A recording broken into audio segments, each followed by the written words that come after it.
All of who you are and hope to be is wrapped up in your ability to believe in who and what you are. You are a king that has the DNA of the divine running through your veins. There is nothing you can't do. Like Adam, look out and give name and definition to the world that you will have dominion over. What do you see? Often what we see externally is a mere reflection of what we see and feel internally. What do you see? Are you blinded by the fear of failure, pain, or inadequacy? What do you see? Is your vision blocked by the void inside that leaves you empty and desolate after you've given your best to only find out you're still just second best? You are not alone. Embrace this book as light and love. It is our hope that after reading this literary work that you would be enlightened and know your full worth. Life is filled with swift transitions, and learning how to navigate them is critical. Oftentimes, men go through life wondering, am I good enough? What's wrong with me? Am I worth loving? Because they did not have the information or tools they needed to make it through their journey. The information that is mentioned in this book is not superficial. It will not help you build your financial empire. It will not bring you physical riches or fame. This is the type of information that enriches the soul. The purpose of this book is to create and awaken your internal compass to becoming the best version of yourself. Our desire is for you to be whole, to be the type of man that when you wake up, the world says, crap, he's still alive. To be the type of man that hungers for something more in life than just his next dollar or opportunity. A man of substance, a man of class, a man full of integrity, courage, wisdom, grace, purpose, identity, patience, and love. The type of man that's committed to changing the world to make it a better place. We believe you are that man.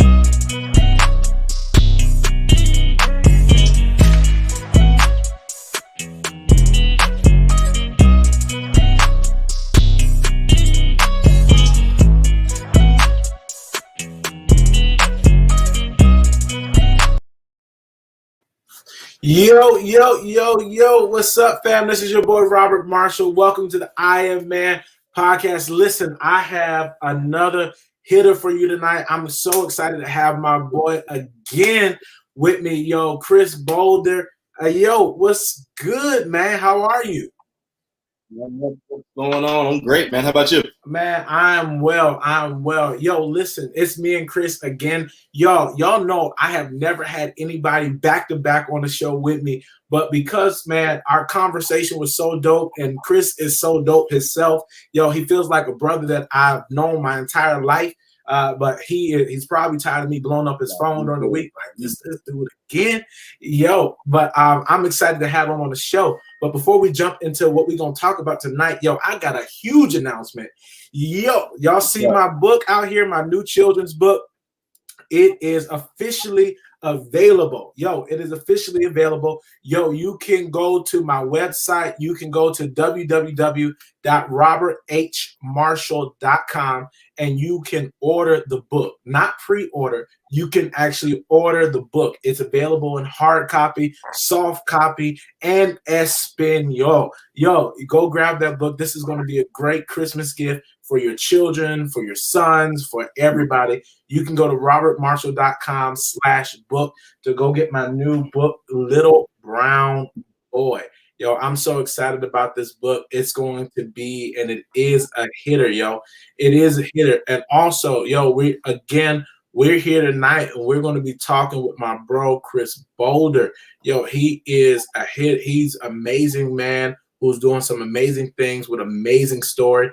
And I'm just glad to have him on the show tonight. So definitely feel free to go grab his book at www.chrisboulder.com. Matter of fact, it's called Broken. It's a little blurry, but you guys can get it. It's called Broken. You can go grab it. It's going to be pretty. It's an amazing book. I've read it from cover to cover, and he out here doing this thing. Last but not least, announcement. Yo, this is not the updated one. Yo, my boy Chris is going to be joining us for the Silence virtual workshop with myself and with Ashley.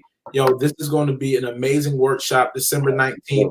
We're going to be talking through sexual trauma. We're going to be talking through having a workshop, talking through how to overcome sexual traumatic experiences. This is going to be virtual. You don't want to miss it. Yo, Chris, they already lining up. The people want to talk to Chris Boulder tonight, yo.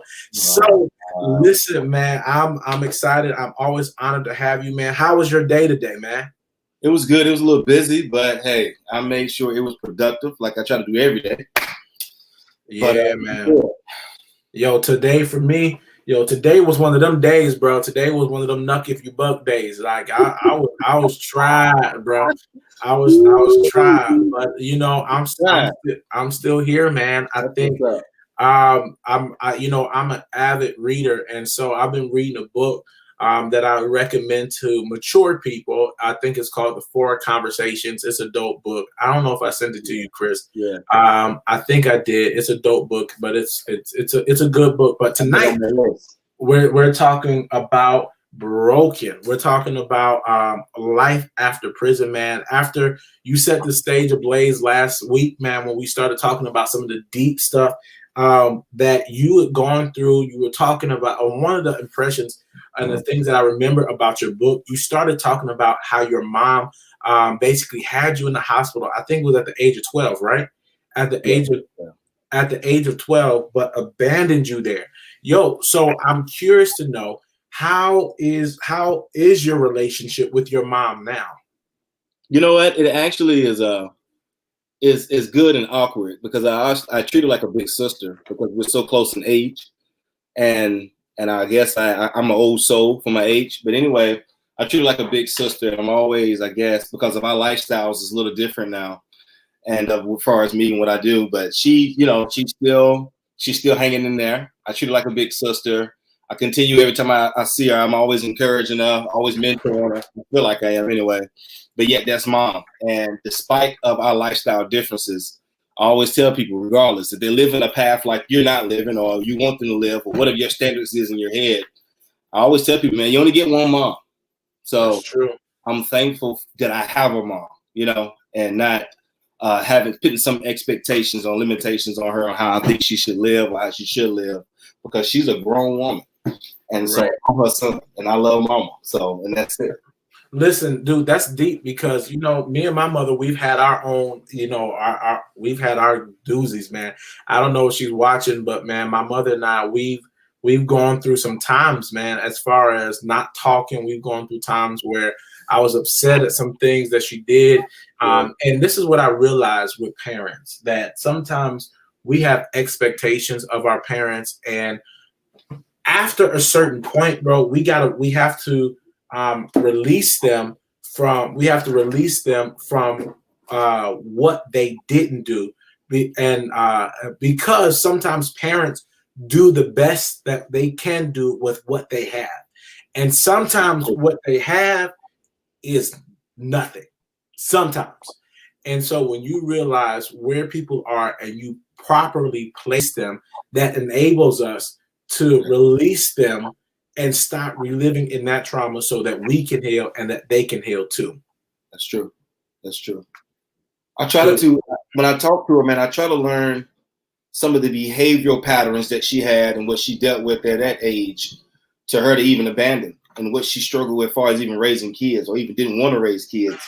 So as I try to raise mine, I can learn and discern those behavioral patterns and detect like that's what my mom dealt with. I want to break that curse. I want to break that generational curse and try to reverse that to be able to deal with it in a different perspective instead of trying to raise them the way grandma did or so and so. So try to break the system, so to speak. Yo, do you think it's okay for parents to lie to their children? It is not okay for parents to lie to their children. I do believe in delayed responses. If I can articulate it that way, but it is not okay because it continues to hinder, and it also defects the pattern within the child. That if my mom did this to me or said this and that way or lied, withheld information, then I feel that that child, when that child gets of age, it'll do the same thing perpetually, whether in school, growing up, teen, whatever. It'll just carry it on. Dude, so so under no circumstances is it okay for parents to lie to their children? Nah, it's not okay. Just no different for me to lie to you. It's not okay. It's not okay. Oh, well, that's what Chris said. It's not okay. But what if it? One of the things I was able to kind of help forgive my mother of some of the things that happened was because I honestly felt like she was trying to protect me from unnecessary pain and trauma. I understand. At a certain time. So is that lying okay? That was what I put that in the category of delayed response. Okay, that's what a delayed response is. Delayed response is. That's delayed. So have you ever, with your children, told your children all that you've gone through? Not yet. Partially, I've told them some. They're not developed to a place to where they can handle some of the pain that I've went through because they're not of age to process it. How old are they? 7, Brooklyn 7, CJ's 5, Zeke's 2, and I have an older daughter. She's about to be 18 now. Her process is different. I can give her that. I can give her the meat and the stratum and the book and all that. Just like she's there, she got that. Like as far as my youngest 3, nah, bro. It's like I don't know what we talking about. But me and Brooklyn have dived into the racial tension of conversations. And for a 7-year-old, for her to come at me, we was watching a show called 911. Throw that out there, put it out there, the advertisement. I love 911. I like it. It's real life situations. And a guy was getting pulled over by police officers, racial tension. And Brooklyn seen that, and she asked a question like, "Yo, did he get pulled over because he was black?" Yada yada. And then I had to literally pause that and break that. You see what I'm saying? Break that down. And it was tough because I was like, "Wow, she's dissecting it as a 7-year-old on television and how we process that in real life for when her daddy leaves home, the possibility, the chance that he cannot make it back off of things like what she just seen on television." So it's true. Yeah. So with that being said, do you, from a person that's been in prison, do you have a fear of police officers? I don't now. I did in past, of course. I don't now. have a respect for them now. They're doing their job. Don't get me wrong. There's also bad apples on the trees as well as there's good fruit, and I have to discern the two. How do you discern the two? Help us. How do you discern the two? I discern the two really by the fruit that they bear. And obviously, I don't ride around in the patrol unit of an officer to be able to tell if he's a good cop or a bad cop. But I think everything perpetually has a pattern versus the economy that he's surveying off of the name of the reputation and the image that he's portraying for his fellow brothers, Blue Line brothers, or also for himself and his family. I think I think his character within itself leaves a pattern on how I know that this is a great officer, man. He means well in our community. He's here to protect and to serve. I think officers sometimes take out of context, protect and to serve. That doesn't mean necessarily themselves. That means also for us, not necessarily for themselves, where they protect and serve themselves. Meaning they're here to protect and serve you and I, man. Yeah. That's a whole rabbit hole right there. That's a whole rabbit hole. So in prison, did you run into any crooked cops? Quite a few of them. Quite a few. Whether they're bringing in something into the camp, or whether they, doing something, corrupt something on the side. I mean, at the end of the day, that's their story, that's their lives. But does that correctional officer speak for the rest of them? No, that's them. And I have to discern it too, that I can't take what this person is doing and then repertoire that image on another officer. Like, nah, that's totally what this person's image, especially in prison, because it's a whole different lifestyle in there, man. It's a totally different ball game in there. Dude, and I ask you these questions because, you know, the relationship between men of color, people of color, and the police officers is a sticky situation and a hot topic right now. And I think it will be for some time. How can we start building trust or building a bridge between police officers and the black and brown communities? How can we build trust? How can we start building bridges? I think it starts in the community. I think it starts with us being partnered in the community. One of the stories that I parallel that with, and it may be far-fetched, y'all come home, y'all hone in for a second, y'all watch me, y'all follow me, is when Moses and when God told Moses to come up the mountain, Mount Sinai. This is the perfect illustration for me because it makes sense how God minds things and how he wants us, you and I, to interact with ourselves and one another in the community. God said Moses come up to Mount Sinai, right? He slides on up there, and God began to carve out the 10 Commandments on stone. He wrote the 10 Commandments the first time on stone himself. Moses get the stones, him and Joshua heading back down the mountain, they're going back down. All of a sudden, they hit chaos in the camp. They down there having parties, they down there throwing all kinds of crazy stuff. Moses gets hot, bam, he throws the templates, he throws them on the ground, they break. Cool. All right, perfect, right? That's a broken relationship between him and God. He broke the commandments, what he was supposed to give to the people. All right, got it. That's the law. Just like law carriers, like the officers, carry the law to give to us, to serve, protect. They didn't get it. Now, next day, the Lord said Moses to come back up the mountain. I'm going to do the same exact thing that I was going to do. Now he tells Moses, you're going to do it. Moses has to carve out the 10 Commandments on stone, then carry them back down the mountain, then give them to the people. That right there, the second time why I think Moses took more precautions and participated the second time, because he was engaged in it as he was the first time. He didn't have to do anything. God done it all himself.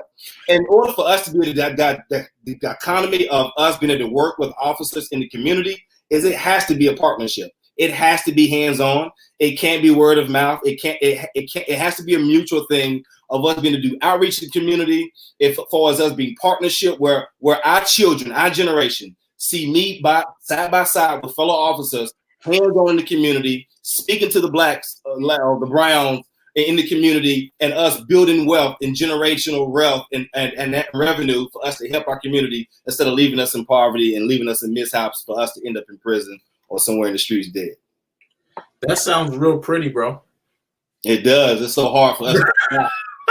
I feel like somebody else said that, and I repeated it, and somebody else said it before, and they repeated it too. I think in theory that sounds really well. I think practically is what we're gonna have to work on. Yeah, dude, because I think men in general and black and brown people, that relationship, especially after this year, and I think this is why the election was so huge, was because it was after coming, and I'm not trying to down anybody, but after coming through a presidency like, you know, Donald Trump, then, and I've never gotten political here, but after that, you know, it's almost, and you saw racial tension escalate or at an all-time high. It was almost like, dang, you felt like all hope was just gone. You saw all the deaths, you saw all the issues, and you're like, I think in my head it was like, can he just say something? Like, can he say something? And that something never came.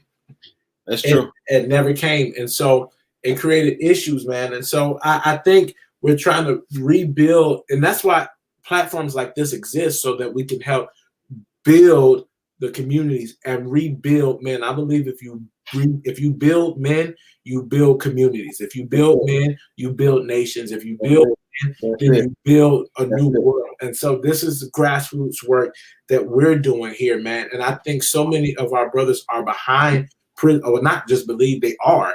Almost 50 some odd % are behind bars and are incarcerated. And so, but I'm excited that you are here to share with us your story and what you've gone through, man. In the book, you talk about you actually going back to the house. So, man, I after everything, you went back to the house. What was that like? Why did you do that? What made you go back to the house? I don't know. So the first night, this ain't gonna spoil it for those who haven't read Broken yet, but after the first night, we went there, and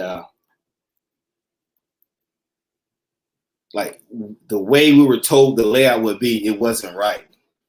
So it was so dark in there, yo. You couldn't see the palm of my hand in front of me.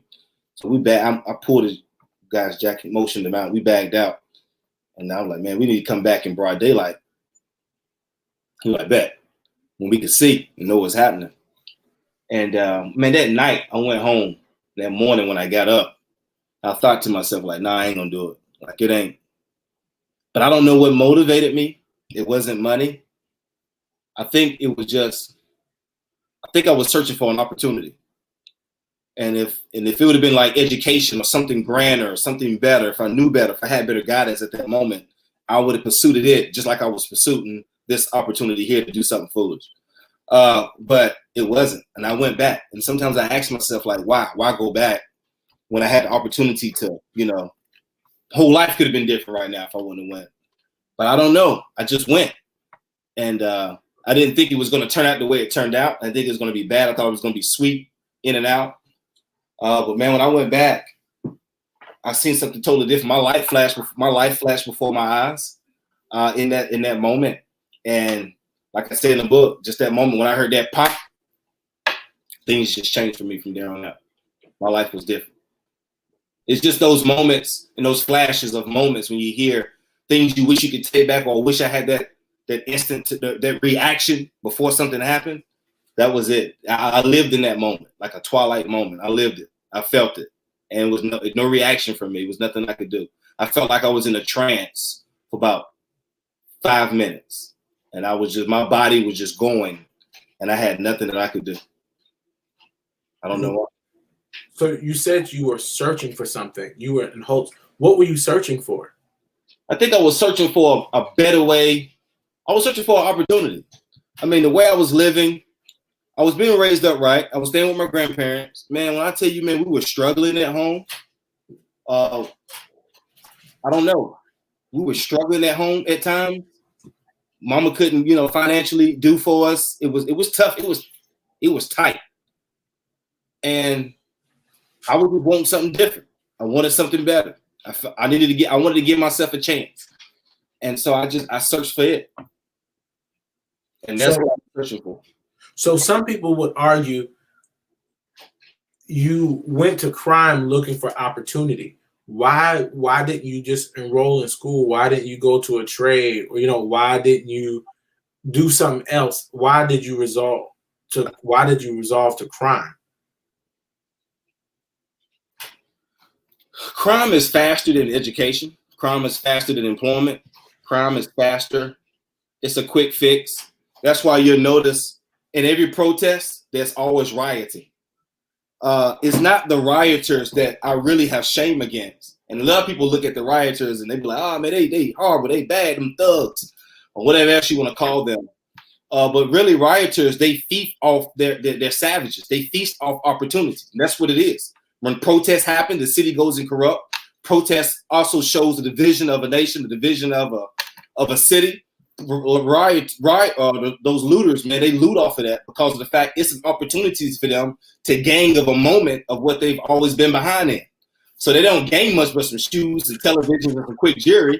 So that's how it is in crime. I mean, we don't gain much because in the end, we either lose, either imprisonment or death. So in the moments, we gain quick money to help pay some bills and to stay afloat. But in the longevity of it, it's no reward. So you don't really think longevity of it. You're thinking quick. That's why I call it fast money. And so when I'm in the heat of it, I'm thinking the necessities of what I don't have now. I'm not thinking what I can get long term. I'm not thinking of retirement or 401k off of selling drugs. I'm thinking of what I can provide now to keep food, bread, and water in the house because of the fact of what I don't have now. And so sometimes employment is slow, and sometimes education is even slower. I don't need a college degree to sell dope. I just need a quick genius mindset to not get caught. And so some things like that happen. So, and that's where it plays back on. And then you're thinking right now, you're thinking instant gratification than it is longevity, how you and I are thinking now when you have a family, you have this and you have that. You're thinking long term. You're not thinking Social Security when you sell drugs, bro. Right. So basically, it's out of desperation. Exactly what it is. It's a survival instinct. Whenever you're out there, you got to realize them boys ain't out there on the block, man, just out there fiending. They out there with savages. They're out there with thieves. They're out there with murders. They're out there with people. They got enemies. They don't even know it. They out there with people, even as well as a drug dealer got enemies as well as that. Besides police officers, we talk about drive-bys, random killings. We talk about people who got beef, and you standing beside your partner, he got beef, and don't even know it. You don't even know it. I mean, anything. Your life is at stake, and like everything in every avenue and every angle is tight. And so you don't think that in the moments. And so longevity wise, you're just thinking, man, I gotta survive for the next day. What's the next day look like? What's next look like? And so those are the situations you have to endure. That's crazy, man. It's a hard lifestyle. It's tough. It's very tough. It's foolish, but it's tough. It's very that's intense. So how do you, after you know, now that you're out of prison, or one, how does prison amplify that? It amplifies the real you in you. Like the whole, like if you are the real you, like the real Robert inside of you, all prison does really exposes it. And so if you're just if you're a horrible person, you're just evil. Prison is going to intensify that. Like it's going to intense that to where you're just going to, it's just going to embolden that. Because those guys, some of those guys, and don't get me wrong, some of those guys, man, come in there, man, they do that time. And you know what? Some of them say, I'm going to do straight. I'm going to get myself together. I'm going to read. I'm going to give them the straight and narrow. Bam. They come home, family man, whatever. Boom. Some guys come in there, their hearts get harder. And that be the problem. Their hearts get harder. They live lives. They live fantasies. They live out of the imagination in there. They live stories that was never lived. They tell stories that was never like, bro, where you get this from? So, and they live that fantasy because in prison, you know how that slogan goes in the army? Be all you can be in the army? Just how it is in prison. Be all you can be in prison.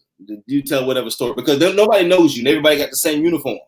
So nobody knows how you was living in these streets. Nobody knows how you, unless a partner or two come up in there and like they can really tell it.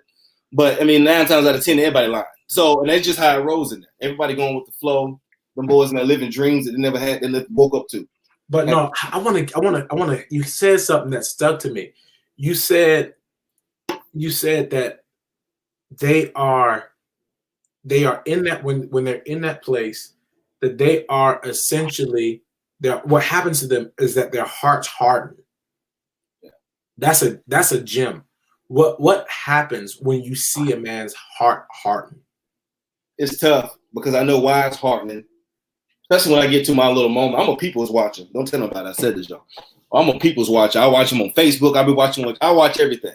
And I can watch like your patterns and your behaviors and even what you say and do. But when I watch those guys in there, man, from day to day, you in there for years, you got time, I guess.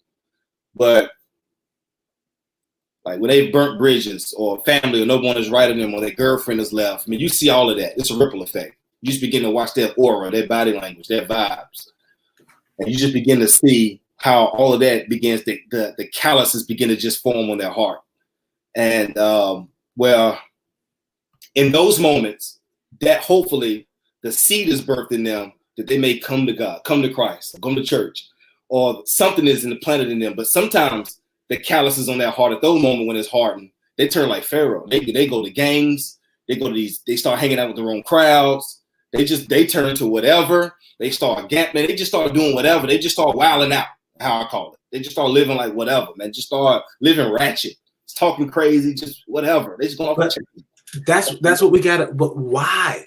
Why? This is the point. This is what we need to know. Why, Chris? Because at the point, if nobody cares on the outside about them, then why should they care? If nobody's caring about me, if nobody's going to be there for me, then why should I care about me? And I was like that at a point, but I didn't let my heart get hard. I didn't. Because if nobody's going to care about Chris, at least Chris should care about Chris. So that was me. That saved me. But for them, some of them other guys, bro, ladies, it doesn't always happen. So they just get to a place to where, man, you know what? I don't even care. I don't even care no more. And you know when you talk to guys and you mentor, that'd be the first thing you say, man, I don't even care. I don't even care no more.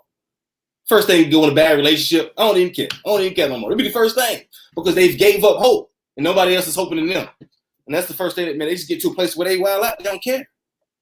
So what do you do with a man who's been in prison, whose heart has been hardened, but he's been released there, but his heart hasn't been released.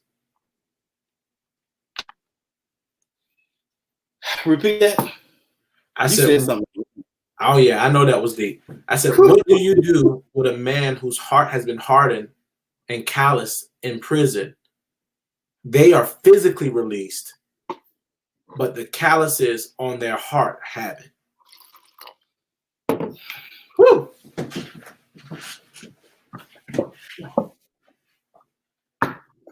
Bruh. That'll preach. Oh yes, of course. Bro, that's because there are men who get released, and this is why I want to help families, because there are men who go through traumatic experiences. The callous, their heart becomes hard, and they start building what the Bible calls they experience soul wounds, but they also start building strongholds. And strongholds, my friend Kelvin Easter says, strongholds are thoughts wrapped around thoughts that are wrapped in emotion, and it forms a stronghold or a callus where the heart gets hardened. How does a man who is physically free from prison live, but his heart is still bound by the calluses, the emotions, the thoughts, the anger, the disappointment, the resentment, the hatred that they pick up in prison or while they're incarcerated. That's free, but still bound. That's a whole book. Ooh, I quickened right there a little bit. I quickened a little bit right there. Yeah, I quickened. In Broken, I wrote a quote, and I quote, that I needed my place. I needed my place of environment to change me, to help me become better. I needed my place of environment. I needed my place of environment. I also said a quote that prison freed me even while I was still bound. Prison freed me even while I was still bound. But there's a place, mental, emotional, spiritual, that you can be free and yet still be bound. There's a place there. There's a freedom there. You have to tap into. There's a place there. But you said something, man, that triggered. What do you do with a man that leaves that place of torment, leaves that place of bondage, and the calluses on his heart is still numb? Bro, and that's the thing. He still goes back to the family. He still goes back in the world. Heart is callous, but he's still going back to his mama house, his girl house. He's still got to be a father to his children, but he doesn't have the capacity to love them, Lord have mercy, in the way that they deserve, because he's still got stuff. That's real. How did that look for you? That looked real. It looked real great for me, because the chances of him being successful is very slim. The chances of him, unless he gets around a support system that can, and people that, like we talked about last week, the people that can carry his weight and that can help him be able to chisel down the calluses of his heart and allow God to even put in the heart of flesh a new heart in him. That brother, it'd be hard for him to love. It'd be hard for him to trust. It'd be hard for him to forgive, because what prison does for you, the natural tendencies of what prison does to a man is it stones you up. It builds walls around you. It builds bridges around you. It puts you in a place to where you can't trust. It puts you in a place to where you can't forgive. It puts you in a place to where you don't love anyone. It puts you in a place to where you hate. It puts you in a place of racism, tension, sleepless nights. It puts you in a place of bondage. It puts you in a place of torment. It puts you in all these places. That's what that place is. That place isn't a place of freedom. It isn't a place of happiness, joy, and sorrow, and a place of where I'm getting better. That is not the place. If you go to prison, you're going to get rest. That is not the place. Let me tell you something. That place is not where you think daddy and your boyfriend and Pookie and them going to come home and they're going to be rest. They're going to be built with apps. That might be the only thing that they get, where you get an external Pookie, but your inside is total disrupt. And if that person is not whole from the inside, all you get is a 6-figure from the outside. I'm talking about a person who has been destroyed mentally. And the only thing that keeps them sane is a cigarette and a Newport Long. That's the only thing that keeps them sane. The only thing. They don't read, they don't talk, they walk around numb with headphones and radios in their hand all day and go back and forth to child because they don't know how to deal with time because time is eating them from the inside out. I'm telling you what I know. I'm telling you what I've lived and seen, that these brothers and that man are walking time bombs. That when these brothers come home, the last thing they want to hear about is anybody named Jesus, any church, or anybody saying, come along, I want to help mentor you. The last thing they want to hear about, because if you couldn't find them in hell, what makes you think you're going to get them to heaven? So that's why I set my gauge and my warfare on searching for these brothers. That's why I set my gauge. Hey, hold on, wait. You got to go back. You said if you didn't care about them while they were in hell. Yeah, that's real. Yeah. Don't try to get me to heaven. That's why the Lord had to, that's why Jesus always come correct. He said, if you make your bed in hell, I'm there with you. That's why I say, hey, look, wait a minute. I'm gonna be there. Did you just say that, bro? I came with it. He said, if you make your bed in hell, I am there. I'm there. They ain't gonna be there, but I'm there. I'm gonna be there with you. Wherever you go.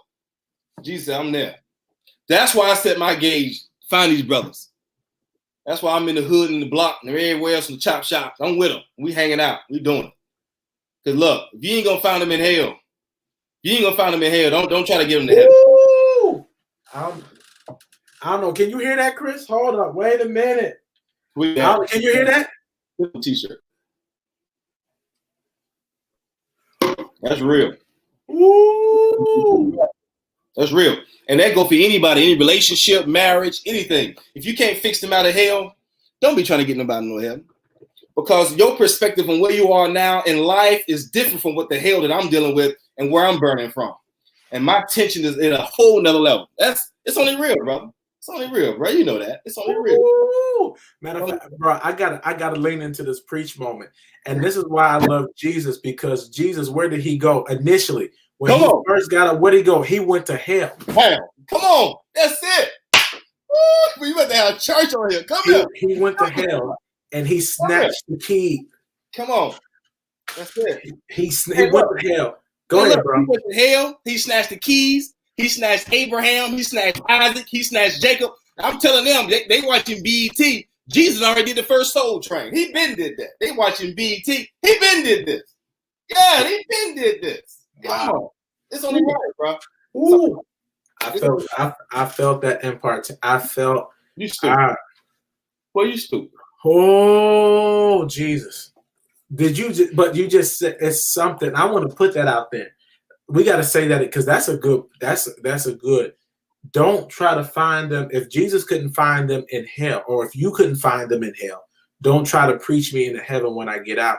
But one thing I love about Jesus and how he redeems is that the first place he goes to hell to get back the keys from sin, death, and the grave, right? And so he liberates them and sets them free, not on earth, but he goes to hell first. Lord, he goes to hell first. Listen, somebody got a question. I feel an impartation there. Let me hold on, Chris. Listen. I need somebody to know the reason why that you have been going through the hell is because God is anointing you to go into hell and snatch people out of it. I want to talk to somebody on here tonight that's been going through, that has been in torment, Lord, that has been going through the fire, and you feel the heat, you feel the flames, and you feel like you are about to get burnt up. And just like Shadrach, Meshach, and Abednego, I hear the scripture saying that when they were thrown into the pit, when they were thrown into the furnace, they did not get burnt. They did not smell like smoke. They did not get burnt, but it was a wick that wound up serving as a testimony that God was with them the whole time. You know God is with, listen, this is only for about 5 of y'all, 12 of y'all that's going to get it tonight. You know that God is with you right now in this season if you are going through hell.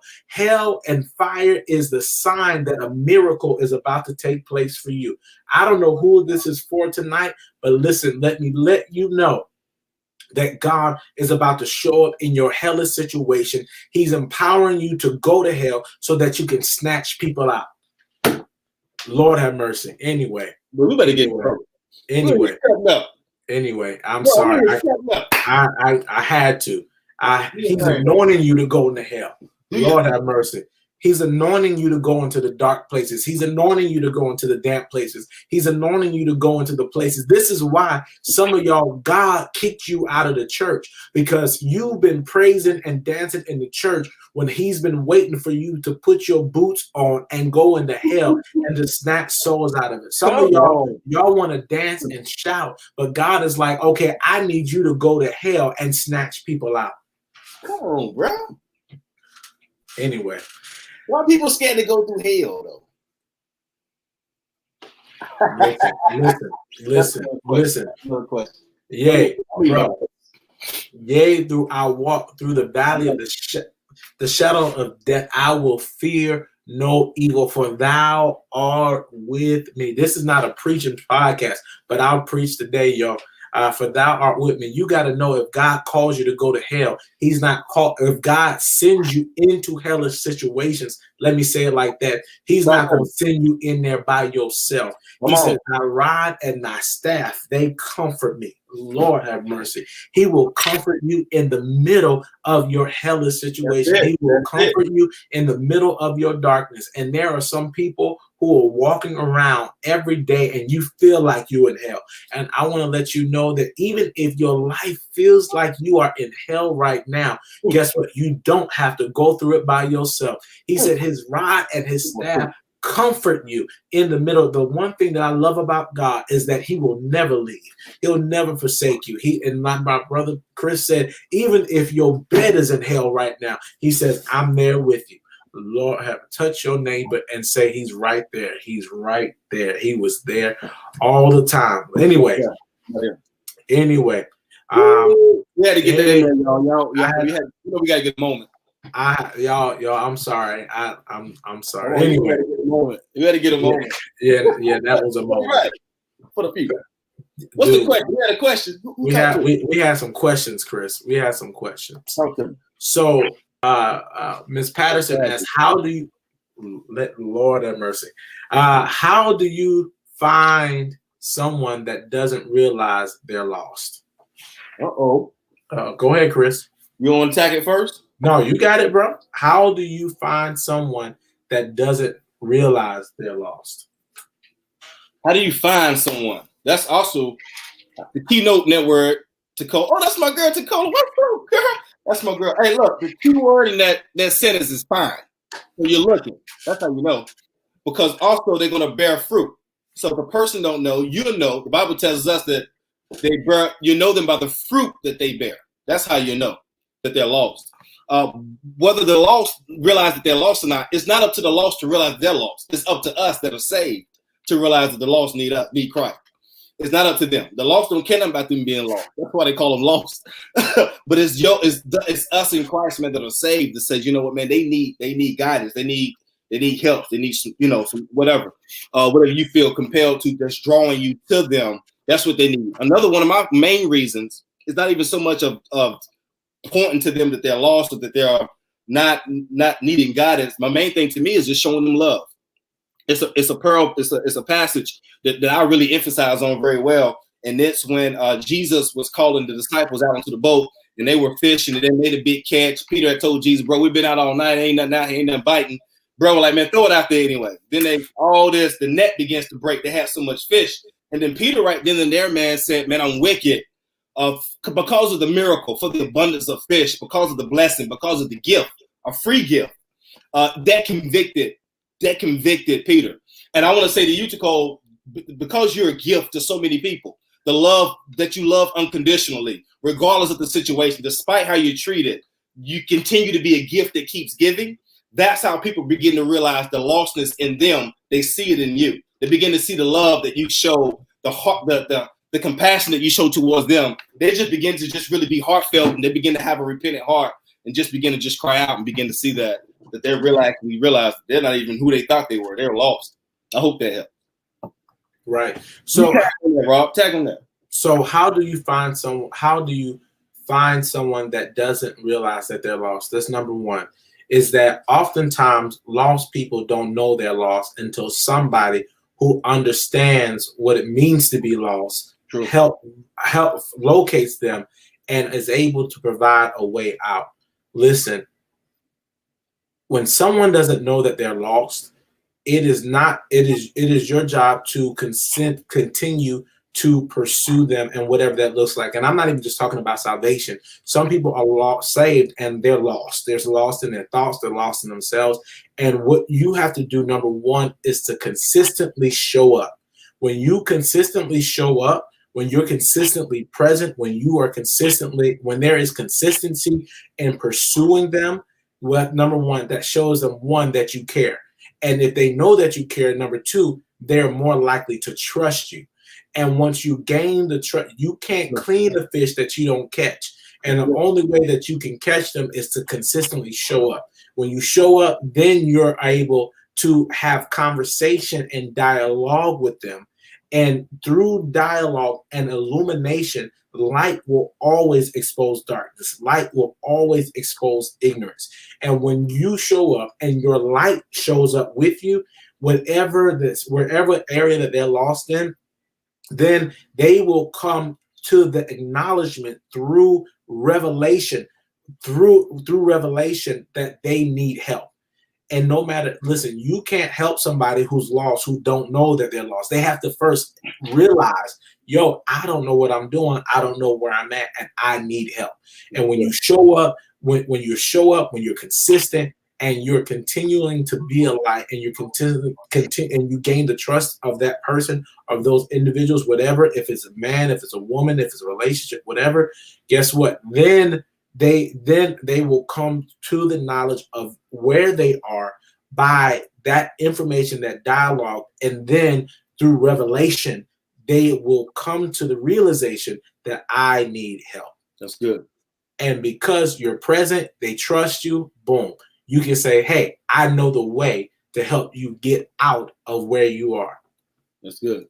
Yeah, that's good. So that's how you do that. That's definitely how you do that. Man, Chris, we didn't have church, and we've been on here for 48 minutes.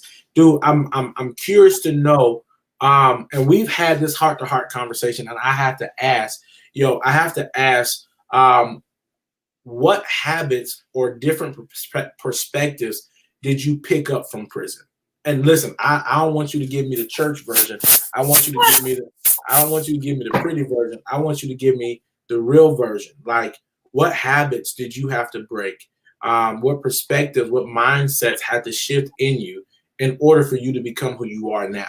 Because I don't believe you were this, Chris, when you got out.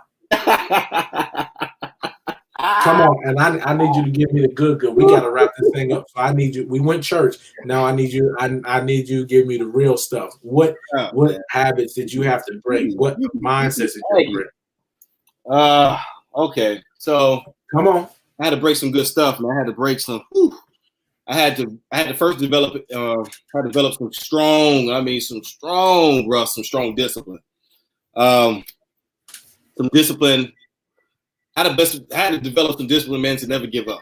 First of all, never to give up, and I won't never quit. Now, it was my mindset that I had to break. I was very weak going into prison. I had a weak mindset. I still battle with some things now. I'm not gonna front, but I had a weak mindset going into prison, man. I was low against myself. I had low self-esteem, low self-confidence. I didn't believe in myself, man. I always doubted. I was a whiner, man. I just was not. I wasn't Chris. I wasn't the bold guy you see today. So I had to develop that mindset. And some alone time took that. Alone time, I had to cry. I had to turn against the wall sometimes. I had to cry on the covers. I had to in prison. Yes, I did. I cried on the covers at night. I cried for mama, knowing mama was not coming. I had to do that. I cried taking a shower. I cried getting on the bus when I had to ride and go out to the street and pick up trash. I had to do that. It was some times I got to be alone. I skipped meals because I was depressed. I had to shake myself out of it. I had to shake myself out of it to get to where I am today. So don't think what you see now on the screen has always been like this. I'd had to develop this. I had to mature into this, and it took that. Anyway, in that aspect, also habits. I don't like my back being turned towards the window or door. That's one random. That's not random. That's actually very normal. I can't stand any traffic being have the access towards my back.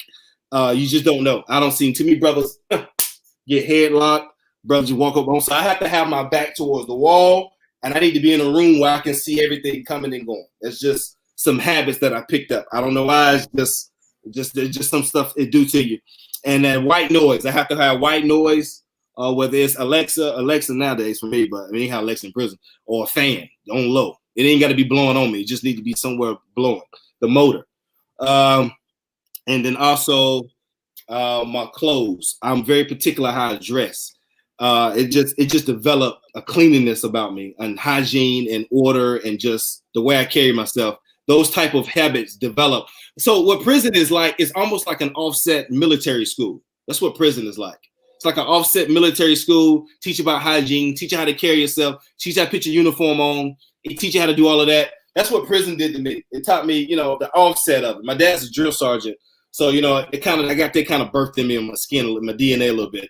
So that's what it kind of done to me. But in the aspect of that, wrapping this up, in the aspect of that, me coming home, some things I had to really tone in on, it was when I came home, the freedom that I get now, I didn't have in there. So discipline was really necessary. And I don't be in like large crowds. I don't like being around a lot of people. If I do, I'm gonna find a corner somewhere and just chill till it's my time to step on stage. I'm stepping back off and I'm going back to the corner. But it's just me. But it really, I didn't have the freedom that I had when I was in. So now this freedom that I have now, I travel a lot for one, because I'm trying to catch up with time, and I love traveling. But for one thing, what it really taught me was sticking to myself, staying to myself, being a loner was the best thing Chris has ever done. I'm a loner by heart, but I'm a loner because it's safe. Because it's safe. And if I'm gonna get in any trouble, I'd rather get in trouble by myself than get in trouble with somebody else is gonna get me in trouble. But anyway, besides all that, I was at a place to where in prison, man, you have to be mindful of who you carry yourself with, as well as you have to be mindful who you're around, you associate yourself here when in the streets. But I had to be mindful who I carried myself with in prison. I had to be mindful of people I talked to. I had to be mindful of everything. And so what it just taught me, it really just birthed in me how to, just care by myself, just really be a loner, and I keep to myself. And so that's some of the things, some of the habits, some of the traits that it picked up. And I don't know, man, to this day, I mean, I've been home about 8 years, and it still rubs on me to this day. I don't know why. So those are things that we can work through. But I still need some of the hard stuff that you had to. Come on, Chris. Now, yeah, come on, bro. Come on. We've been on it for an hour. Come on, man. Stop playing games. All right, come on. We gotta help. If we gonna help the people, we gotta help the people. Okay, all right. I'm gonna get to y'all wrong. All right, he asked. I try to get a clean cut version. All right, so I can't believe I'm about to say this. So I'm gonna start off. This is gonna be a little deep for y'all, so ladies, obviously, I'll just forgive a brother. All right, so when I first went down, masturbation and sexual and everything was deep. And when I first went down, I did 6 years. And after my first 2 years, no masturbation. I went 4 years without never anything sexual. No sexual engagement. None. 4 hard, long years. Nothing sexual. Those were the toughest moments for me, because during those moments, I had never had no release in, you're talking 4 years. I found out a lot about myself over the period of time, because over the period of time, I found a lot about myself. It was things that was in me and how I acted and what I wanted to do and what I couldn't do. It really exposes the real me. I began to really see other people, and how perverted it was, and how other people was, I guess, masturbating to pictures and to perverting to women, and they would do perverted stuff. Or whether it was a woman walking by, a CO officer walking by, and they was in a corner masturbating and things like that. I'm talking, this is crazy stuff, but it really opened me up to things to where it had to break in me. I had to break it. And I share this story with people, some guys from time to time, and some of them think to themselves, like, bro, I couldn't went that, like, I couldn't done that. But it's one of my greatest achievements that I've done in there is when I stopped doing that and went the rest of my time without masturbating. I stopped watching television my last 3 years. I went 3 years without watching TV. No games, no sports, no nothing. I just cut it all out. Bro, when I tell you, I just dived into my books. I just dived into my journals. I just focused on Chris. Man, that was it. I mean, I'll be honest with you, like, and I'm putting it out there, like, I just dived into just honing in on, like, just focusing on me. That was it. It built so much integrity. It built so much character in me. I came home like full force, but I came home like a wrecking ball. Like, nothing could stop me. I had a fresh breath of fresh air. Like, I was ripping. I was going. And like, it was something I had never been in that mental space before. I had never been in that emotional space before. And it was the first time for me. And it was moments I was moody. Of course I would be moody, but I dealt with it like a man. I dealt with it like the best way I knew how to deal with it. And what triggered me to stop doing that was just, man, I was just tired of playing with myself. I mean, I ain't got no other way to say it. I was done playing. I thought that was the most perverted thing that a person could do, like, at the time, of course, obviously, but I just thought it was just nasty. And I just didn't see. One day I was doing, I'll be real with you guys on the show. One day I was doing it and I see myself in the mirror and I just seen me.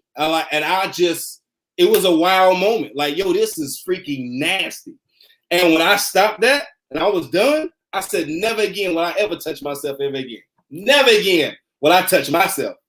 And from that moment, bro, never again. When I seen others in their little quiet time, devotional, whatever you want to call it, when they were doing this, said devotional, Lord, whatever they want to call it, when I see them getting off, it just showed me, bro, because, bro, you in a dorm full of 60 men, and everybody is living in the capacity of their zone, their space. And you could be walking down through the dorm, this guy doing this guy kissing his boo, this guy doing this guy masturbating under the covers, this guy doing that. I mean, everybody's in their own world.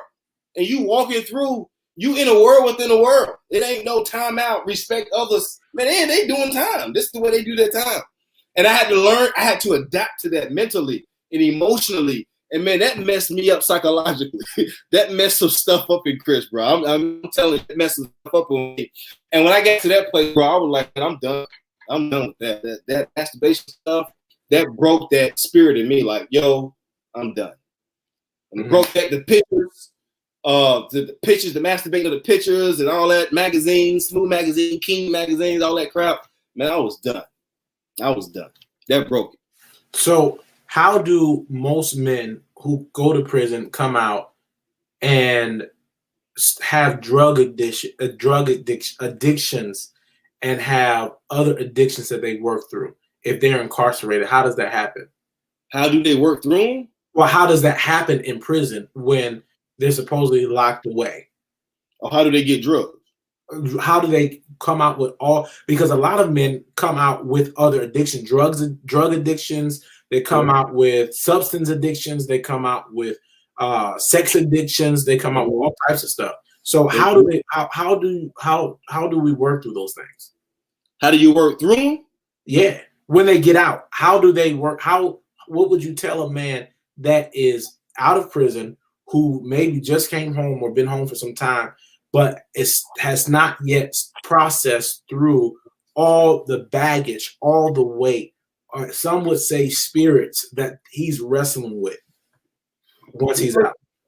First, he got to get to a place to where he wants to get free of it. So we have to have some safe places. I think it's really about the safe places to where that we have set up to where this person can get free of it with no judgment, no shame. I'm in a place where I'm free to where I don't care to share. Like, I put it out there. Like, I'm Gucci. Like, I don't care. You can talk about all. I put it out there. I'm free of it. So, but when a person is continuously battling with that inwardly and not to a place to where they're to express it, or if they're not even to a place to where they're to express it, is they at a place to where it's a safe haven to where they can share it and don't have to worry about it leaving the room?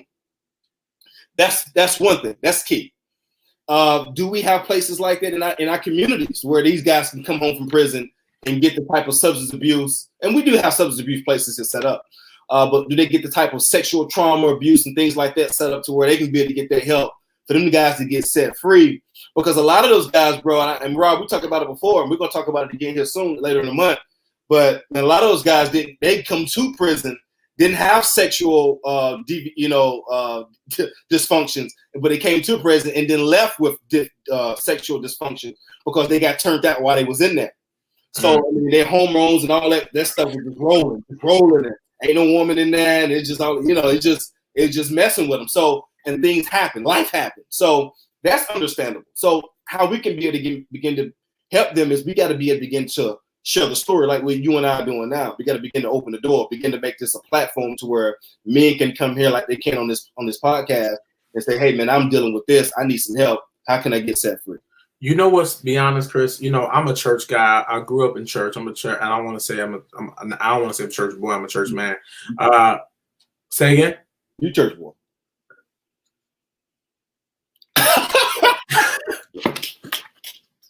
Ooh. No, you're not. Don't let this light skin fool you, brother. But no, I did grow up in church, and I shared part of my story with you last week, Chris. But I'm noticing a lot of similarities between boys and men who grow up in church, who have never been to prison, but are still battling with some of the same proclivities. That's interesting. Where they have their freedom, but they're still bound by some of the same stuff, and don't have the places of definition, don't have the safe spaces to yet process through all of what they're experiencing and what they're trying to figure out. Because church is an institution just as well as prison is. Prison is an institution. Wait. I think we're about to roll up. Yeah, we'll talk about it next week. No. We got to jump on this. I told you don't fool me. I told you, church is an institution, and prison is an institution. Now, if the purpose of prison is to reform and to essentially make somebody, or we know what we talked about last week. What do you say? What did you say? The purpose of prison is to what? Rehabilitate. And the church is supposed to the place to and emotionally rehabilitate. But people wind up more bound, more broken. They're rehabilitated. They're not rehabilitated. They're debilitated. What is it? I can't even say the word. I know what you're talking about, though. Decombobulated anyway. But yeah. Can somebody speak to that? Because if the purposes of these institutions are to do these things, but men obviously are not leaving out. Men are not leaving out. I see you, Daryl Yarber, but men are not leaving out free or whole, but more broken. And I'm talking about church and in prison. That means the current system and the foundation of both of these institutions, they got to be pulled up, and we got to look under the covers and see. And I'm trying to walk this thing out in Revelation. Come with, I'm with you. I'm rolling with you. I'm trying to walk this thing out of my mind. I'll be hyped on TV. If the purpose of both of them is to empower men, is to help men heal, is to help men become essentially the best versions of themselves, why do we see some of the same behaviors, the same addictions? One's locked up physically, the other one is physically free but locked up within himself.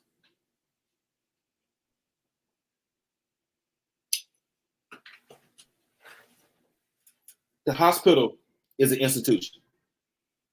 The hospital's job is to work on biological units of our body. It's to help our physical. They give us medicines of practice. The church is an institution. It's designed and wired to work on our spiritual and emotional, the soul.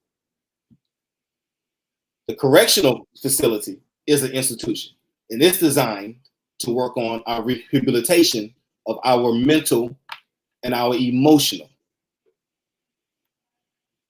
And of course, it works on the physical because we're in a physical location. All three of them are institutions. All three of them have the different practices, but they all three work almost 3 in 1 at the same instance. But on top of that, how you govern them works on the capacity of a person's growth and development. So if the church is designed to help you and I spiritual and our emotional, but the church only isn't helping the development of either one, then what the church does, it gives us something for us to keep coming back, but it leaves us broken worse than it was when we came the first time. If prison is designed to work on my mental and emotional correction, stability, but it leaves me more broken than it was when I came back the first time, then obviously the two are working against each other because they're trying to profit or benefit off of the happenstance of me being able to be developed to where I'm becoming better, not worse. If the system is working me worse than it was designed to help me to get better in the first place, then obviously something within the system is broken and is not helping me to become a better man. So if it's not helping me to become a better man, then obviously the system is and what this system to me does, it exposes something in me that it does. And for me at that point, it exposed Little Chris. I told you last week what it done. It exposed Little Chris. But me, I dealt with Little Chris. The system is designed to help me deal with Little Chris, but they don't have nothing within the system to help me and deal with themselves. So if a man don't know how to deal with himself, he comes in a free world trying to find himself and end up lost back in the system where he lost himself in the first place.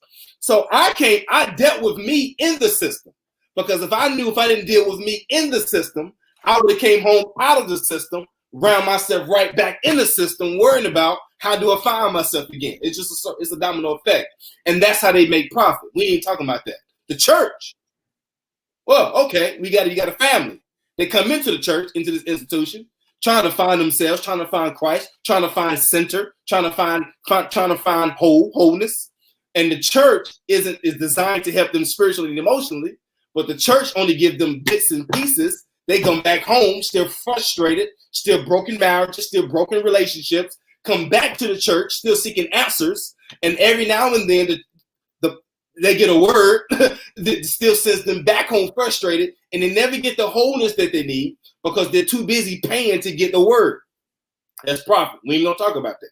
So every now and then what happens, the governorship of the system isn't covering the church of the family. What it is speaking a word, but what the system does, it's supposed to speak to the man. The systems are to speak to the man. It's supposed to deal with the man.